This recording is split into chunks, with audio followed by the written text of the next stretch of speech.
The shipping industry moves about 11 billion tons of stuff around the world each year.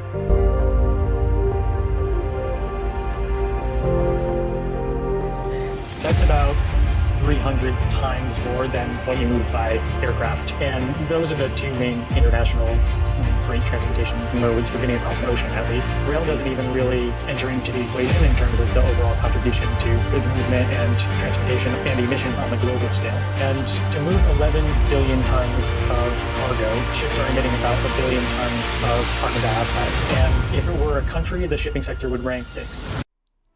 Bahan bakar fosil yang digunakan pada industri perkapalan tidak hanya beracun bagi kehidupan laut loh, tapi juga menjadi ancaman serius bagi planet ini karena emisinya. Menurut Organisasi Lingkungan Hidup dan Transportasi, dampak mengerikan dari emisi industri perkapalan terasa mematikan.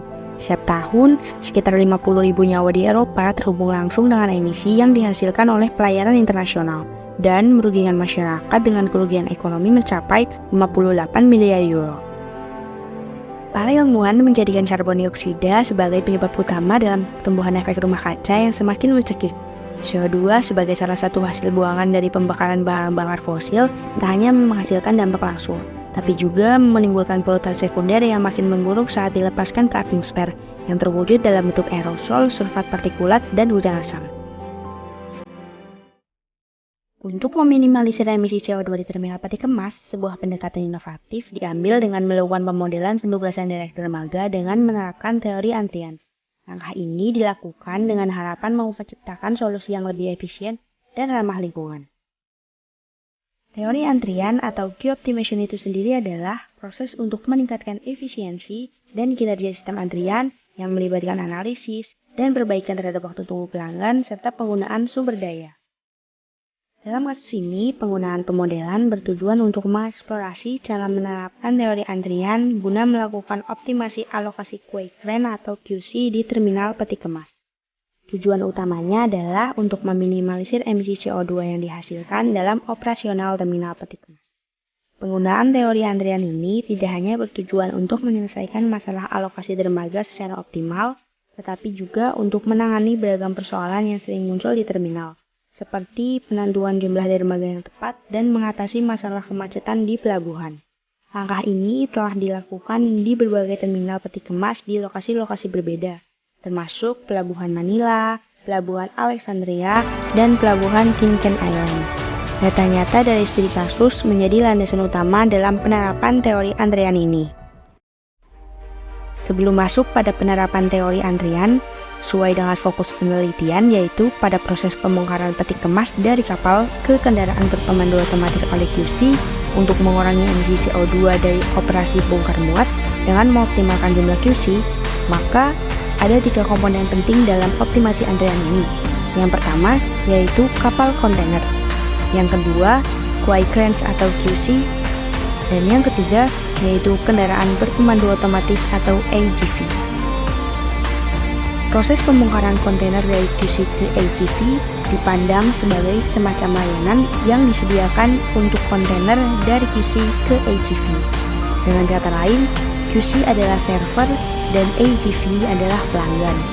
Sehingga pada kasus ini dapat digunakan 2 model struktur antrian yang nantinya akan dibandingkan hasil optimasinya. Struktur antrian pertama yaitu Single Channel Single Pass atau NM1, di mana terdapat 3 antrian kendaraan berpemandu otomatis di depan QCI, J, dan K, dengan estimasi tingkat kedatangan kendaraan berpemandu otomatis yang ditunjukkan oleh panah putih dan tingkat layanan rata-rata QC yang ditugaskan ke kendaraan berpemandu otomatis yang ditunjukkan oleh panah kuning.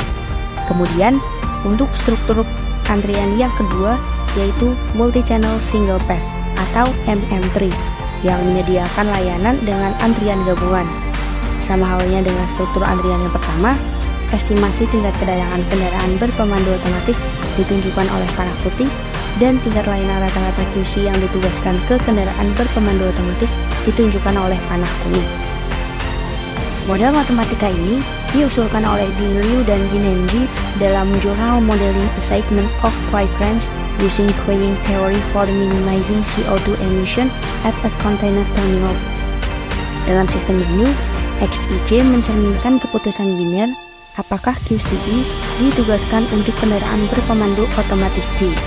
Kemudian, N merupakan jumlah QC yang harus dialokasikan ke M yang merupakan jumlah kendaraan berpemandu otomatis, dengan μe sebagai indikator tingkat layanan rata-rata pada setiap QCE, dan lambda J sebagai estimasi kedatangan kendaraan berpemandu otomatis J.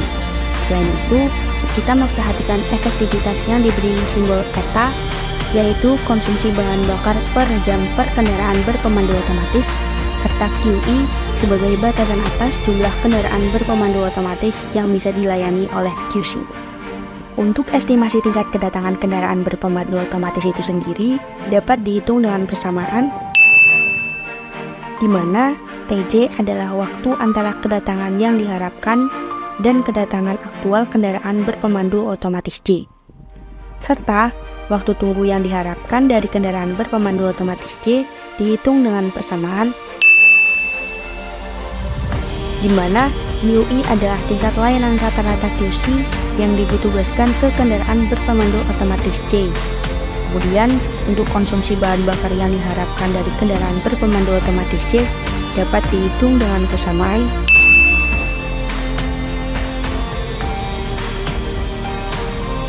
dengan melakukan turunan pertama dari ILOD, emisi CO2 per jam, yaitu emisi CO2 selama bongkar muat kontainer ke kendaraan berpemandu otomatis pada multi QC terhadap N sama dengan 0, maka didapatkan jumlah QC yang optimal untuk meminimalkan emisi CO2, yaitu dengan melalui persamaan. Berdasarkan persamaan tersebut, jumlah optimal QCN meningkat dengan tingkat kedatangan kendaraan berpemandu otomatis yang diharapkan dan konsumsi bahan bakar rata-rata per kendaraan berpemandu otomatis per jam atau F1, tetapi menurun dengan tingkat layanan antrian rata-rata QC dan konsumsi listrik per QC per jam atau FQC. Tabel ini menyajikan contoh numerik untuk mengilustrasikan penerapan struktur antrian yang diusulkan. Untuk menunjukkan keuntungannya, akan dibandingkan emisi CO2 yang dihasilkan oleh setiap struktur antrian yang diusulkan, yaitu antrian tunggal kendaraan berpemandu otomatis di setiap QC dan antrian gabungan kendaraan berpemandu otomatis di beberapa QC, serta untuk memastikan efek pada jumlah QC yang optimal dari tingkat kedatangan kendaraan berpemandu otomatis yang diharapkan untuk setiap QC. Dari tabel yang ditunjukkan, jumlah QC yang optimal yaitu 5 unit, dengan jumlah emisi CO2 yang dihasilkan merupakan yang terendah, tercatat hanya sebesar 24,3 kg per jam. Namun, antrian gabungan dengan 3 QC menghasilkan peningkatan emisi yang lebih tinggi, mencapai 121,2 kg per jam. Bahkan, antrian tunggal menunjukkan emisi CO2 tertinggi, yaitu 303,7 kg per jam. Perbedaan antara emisi CO2 terbaik dan terburuk lebih dari 12 kali lipat. Grafik menunjukkan emisi CO2 per jam untuk bongkar muat kontainer dari kapal ke kendaraan berpemandu otomatis sehubungan dengan jumlah optimal kendaraan berpemandu otomatis. Tingkat kedatangan kendaraan berpemandu otomatis yang diharapkan adalah lambda sama dengan 36 kendaraan per jam, dan tingkat layanan rata-rata kendaraan berpemandu otomatis adalah μ sama dengan 40 kendaraan per jam. Meskipun Quaicren membantu dalam efisiensi operasional terminal peti kemas, namun tanpa kita sadari, penggunaannya dapat menyebabkan emisi CO2 yang berdampak buruk bagi lingkungan dan makhluk hidup. Hal ini disebabkan Quaicren menggunakan sumber energi yang pada dasarnya menggunakan bahan bakar fosil. Oleh karena itu, untuk mengurangi dampak buruk tersebut, penting untuk mempertimbangkan penggunaan teknologi yang lebih ramah lingkungan, seperti teknologi kren yang lebih efisien energi, penggunaan sumber energi terbarukan, atau bahkan pengembangan teknologi transportasi yang lebih bersih dan berkelanjutan dalam industri peti kemas.